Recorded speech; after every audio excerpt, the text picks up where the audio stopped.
Hey everyone, welcome back to How to Wave. If your game is using CPU instead of the GPU on Windows 11, here's how to fix it in few steps. First, open Settings and go to System Display Graphics. Scroll down to Graphics Performance and click Browser. Locate the game's executable file and add it to the list.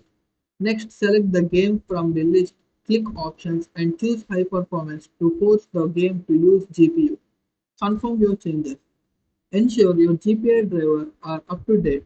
Open Device Manager. Explain display adapters. Right-click your GPU and choose Update drivers.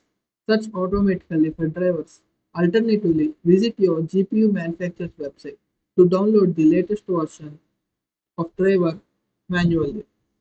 Lastly, check your game settings. Many games have options to select the rendering device. Make sure your GPU is selected instead of CPU. Restart your PC and apply all changes, and your game should now run using GPU. Thank you for watching How to Web. Like, share, and subscribe for more quick solutions.